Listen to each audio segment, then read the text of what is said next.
بسم الله الرحمن الرحیم. د هرات ملي ټلویزیون معزز لیدونکو سلامونه او نیکې هیلې مو منئ. نن پنځنۍ پنجشنبه د 1444 هجري سپوږمیز کال د رمضان المبارک 15 نیټه ده چې د 1402 د وریا حمل د 12 نیټې سره سمون خوري. ستاسو پام د دې مهال خبري ټولګي ته راګرځوم. په سر کې د څو خبرونو سرټکي. د هریرود مرغاب دریایي حوزې مسؤلانو په وینا د سلما بند اوبه راخوشي کیږي. د پیامي جاویدان په نوم د دینی کتاب ستره سیالۍ. په دې سیالۍ کې 2000 تنو حضور درلود. او د موټرو څخه د تورو شیشو د لرې کولو فرمان څخه د خلکو هرکلی دغه چارې د ناامنیو په مخنیوي کې اغیزمن دی. او اوس هم پام وکړئ بشپړ خبرونو ته. د هریرود مرغاب دریایي حوزې مسؤلانو د سلما بند راخوشي کېدو خبر ورکړی دی. د هغوی په وینا اوس مهال په دغه بند کې 190 میلیونه متر مکعب اوبه په دغه بند کې زیرمه دي چې په عادلانه ډول به د ولسوالیو پر کروندګرو وویشل سي. د هرات یو شمېر اوسیدونکي هم د اسلامي امارت د مسؤلانو د دې اقدام هرکلی کړی دی او وایي د دې بند اوبه په مناسب وخت کې راخوشي کیږي. نور حال په راپورټ کې. د هریرود مرغاب دریایي حوزې مسؤلانو د سلما بند د اوبو د راخوشي کولو خبر ورکړی دی. د هغوی په وینا د دغه بند څخه راخوشي سوي اوبه به د لارې اوږدو په 8 ولسوالیو کې وویشل سي چې 12 ورځې به ورڅخه ګټه اخیستل کیږي. د ټولو موافقه پر دې باندې سوه چې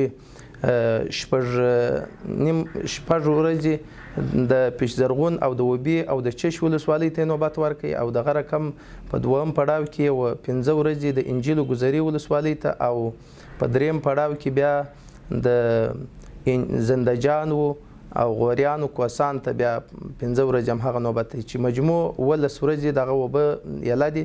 والي صاحب ډاډ ورکړ چې د مشکلات به حل کیږي او همدارز یې د اړوندو مسؤلینو ته هدایت ورکړ چې د سلما بند د اوبو څخه په ثانیه کې 80 متر مکعب اوبه خوشي کړي تر څو د کروندګرو مشکلات حل شي.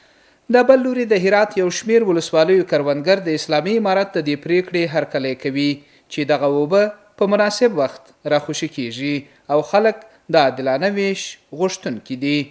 آب بند سلما از دیروز که رها شده بسیار مردم خوشحالند. این خو یک بخشی و بخش دوم از که ما طرفدار از اینیم که 8 ولسوالی که به بند سلما سهم دارم، ولسوالی چشت شریف، ولسوالی اوبی، ولسوالی پشتون زرغون، گذره، انجیل، کوسان، قریان، زندجان، ما هدف ما اینه که این آب به طور عادلانه هر کس که هر سهمی داره تقسیم یا به او داده شه. دا ټول په داسې حال کې دي چې د کرنیزو ځمکو لپاره د پوره اوبو نشتون له امله د دغه بند څخه راخوشي سوي اوبه تر ډیره بریده د کروندګرو ستونزې حل کولی سي.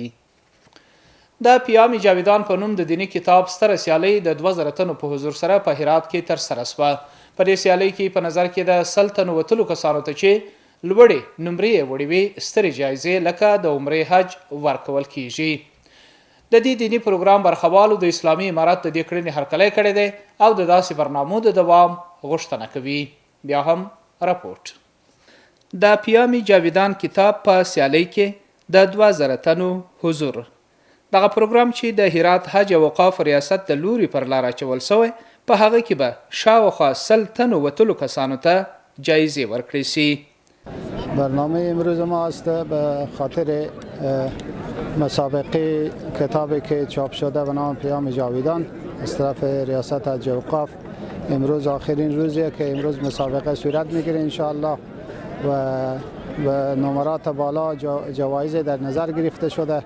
بعد از اینکه تصویب بشه که کی نمره بالا را برده انشاءالله به اونا جوایز در نظر گرفته شده. کتابی هم که چاپ شده کتابم به نام پیام جاویدان هست. در از این کتاب 3 موضوع گنجانیده شده. یکی درباره اعجاز علمی قرآن مجید است، درباره احکام ماه مبارک رمضان و درباره خود سیرت النبی می باشه. د بل لوري یو شمېر ګډونوال او د دین عالمان هم د داسې پروګرامونو د ارزښت په اړه خبره کوي او ټینګار کوي چې داسې برنامې د خلکو د دینی معلوماتو د زیاتېدو لپاره ډیر اغیزناک دي. هدف این جایه که سطح علمی بره بالا بره، سطح معلومات دینی بره بالا بره. ما از سیرت رسول علیه السلام خبریت حاصل بکنیم، از اعجاز قرآن عظیم الشان خبریت حاصل بکنیم. پس این هدف اینیه که بالاخره هر کسی یا به خاطر یک جایزه ای که برای اینا داده میشه به این خاطر شرکت کرده باشن. پیام من برای جوانان این است که ما در جامعه اسلامی زندگی میکنیم. باید هر جوان و هر مسلمان کتاب‌های اسلامی و علوم اسلامی را مطالعه کنه و معلومات اسلامی خود را بالا ببره. وقتی قبل از اینکه من به مسابقه اشتراک کنم معلومات دینی من نسبت به زمین پیام جاویدان کم بود. الحمدلله کتاب که خوند و معلومات دینی من بالا رفته. مهم برنده شدن یا نشدن از اون نیه. برنده بشو یک کار نیکیه که نشم الحمدلله معلومات دینی من بالا رفته. خدا دا ټول په داسې حال کې دی چې د حج او اوقافو ریاست د مسؤلانو په وینا په نږدې راتلونکي کې به داسې نور پروګرامونه هم پر لار واچول سي. د هرات خلک د موټرو څخه د تورو شیشو د پاکولو په اړوند د امیر المؤمنین د وروستي فرمان هرکلی کوي. دا خلک وایي د دې کار په عملي کېدو سره د موټرو څخه د ناوړه ګټې اخیستنې، د امنیت ګډوډۍ، د انسان او نشه یي توکو د قاچاق هم مخه نیول کېږي. په هرات کې امنیتي مسؤلین خلکو ته ډاډ ورکوي چې دا فرمان به پر ټولو ملکي او نظامي کسانو په یوه بڼه پلی کېږي. نور حال په راپورټ کې. دلته د موټرو د تورو شیشو د لرې کولو لپاره د تلاشۍ مرکز د اسلامي امارت د مشرتابه د لوري د دې فرمان صادرېدل د خلکو د هرکلي سره مخامخ شوی دی. د هرات خلک وایي د دې فرمان په پلي کېدو سره د جنایي جرمونو لکه د بې قانونه وسلې لیږد او داسې نورو جرمونو مخه نیول کیږي. زیادتر از می موتورها سوء استفاده میشه، سلاح یا مثلا قاچاق یا چیزی انتقال داده میشه یا دیگه کارهای غیر چیزی میشه. موتور داشته باشیم ما اگر شیشه و سیاه باشه بکنن خیلی خوشحال میشیم ما از امارت اسلامی. این بسیار یک کار نیک، کار خوبه، میتونه از هر نوع قاچاق یا سلاح یا خلاف دیگه میتونه جلوگیری کنه. بسیار یک کار نیکه. اگر ما از تمام مردم خواهشمندیم که خدای امارت اسلامی همکاری داشته باشم، حتی اگر موتور خود اینا داشته باشه جلوتر از اینکه امارت اسلامی بزنه بگه خود اینا این کار بکنن، بسیار یک کار نیکه. نیازی نیست اگر کسی مشکل نداشته باشه چرا شیشه موتور خوردیدی کنه. یک وقتی بود حکومتی بود کسی به قصه از اینکه پونه و شکر لگن امنیت بیترین موتور ما به می شهر شب روز میریم، کسی به ما نمیگه کجا میری دیگه از این نعمت بیترتری باشه. به هیچ جای دنیا شاید میته چی امنیت می فلان که به افغانستان نباشه. د بل لوري امنیتي مسؤلین خلکو ته ډاډ ورکوي چې دغه فرمان به پر نظامی او ملکی کسانو په یو شان پلی سي.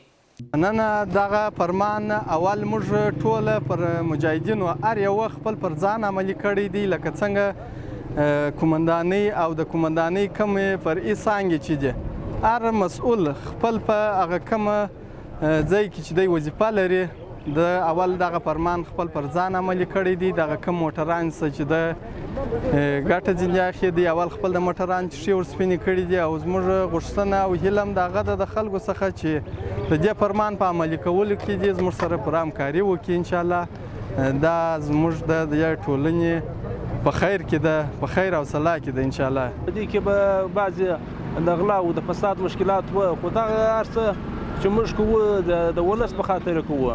زموږ هر هغه امنیتي ځواکونه چې دي صرف په دې خاطر دغه کارونه مخته وړي چې دغه ولس زموږ د امن کې راسي. دا راولي ما خپل وظیفه انشاءالله هر څه چې دي موږ د ولس لپاره دا کار کوو. په همدې حال د دې ولایت سیمهیز چارواکي د تورو شیشو د پاکولو په برخه کې د امنیتي ځواکونو د هڅو ملاتړ کوي. د هرات ولایت سیمهیزه اداره په پوره توان د امیر المؤمنین حفظه الله وروستی فرمان د تطبیق لپاره ټولو امنیتي ارګانونو ته خبر ورکوي او خبر یې ورکړی دی. دا د تاسو یې مشاهده کوئ چک پوینټونه په ټوله ښار کې فعال دي په دې موخه چې د امیر المؤمنین وروستی فرمان تطبیق سي. دا په داسې حال کې ده چې څه موده مخکې د اسلامي امارت مشرتابه د تورو شیشو د پاکولو په اړوند یو فرمان صادر کړی و. د هرات ولایت امنیه قومندانۍ د نشه یي توکو په وړاندې د مبارزې مدیریت منصوبینو د هرات په ځینو ولسوالیو کې په نشه یي توکو کرل سوې ځمکه اړولې ده. د امنیه قومندانۍ سرچینه وایي د هرات په اړوند د ولسوالیو کې 18 جریبه ځمکه چې نشه یي توکي پکې کرل سوي وو اړولې او موجوده کښت یې پکې له منځه وړی دی. سرچینه وایي دغه لړۍ به د نشي توکو د کرل شویو توکو د موندنې په صورت کې همداسې روانه وي. په هرات کې د اسلامي امارت ځواکونو لخوا 2 تنه وسلوال غله ونیول شوه. د هرات ولایت د انجیل ولسوالۍ امنیه قومندانۍ اړوند ځواکونو د پلټنې په بهیر کې 2 تنه د وسایطو د غلا په تور دغه سیمې څخه نیول شوي دي. له دغه کسانو څخه یوه ټوپکچه او یو غلا شوی موټرسایکل هم ترلاسه شوی او هغوی تر څارنې لاندې دي. په هرات ولایت کې د اسلامي امارت ځواکونو لخوا 1 تن د غلا په تور ونیول شو. د هرات ولایت د امنیه قومندانۍ د لومړۍ امنیتي حوزې منصوبینو د یو کشفي عملیات په ترڅ کې 1 تن دغه حوزې له مربوطاتو څخه د موبایل د غلا په تور نیولی دی. دغه کس څخه یو سیټ غلا شوی ټلیفون هم ترلاسه شوی او هغه اوس مهال د اسلامي امارت د ځواکونو تر څار لاندې دی. او اوس هم د سبا ورځې د هوا حالات. قدرمنو دوستانو د ما سلامونه ومنئ، شپه مو په خیر. اوس هم پاملرنه وکړئ د سبا ورځې د هوا حالاتو ته. جمعه هرات ښار لمر 10:15 غوریان اوریاز 10:14 کراخ لمر 10:22 او پشتون زرغان نیمه اوریاز 10:22.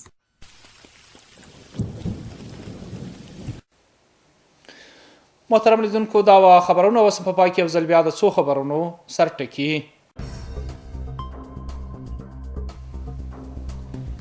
د هریرود مرغاب دریایي حوزې مسؤلانو په وینا د سلما بند اوبه راخوشي کیږي. د پیامي جاویدان په نوم د دیني کتاب ستره سیالۍ. په دې سیالۍ کې 2000 تنو حضور درلود. او د موټرو څخه د تورو شیشو د لرې کولو فرمان څخه د خلکو هرکلی دغه چارې د ناامنیو په مخنیوي کې اغیزمن دی.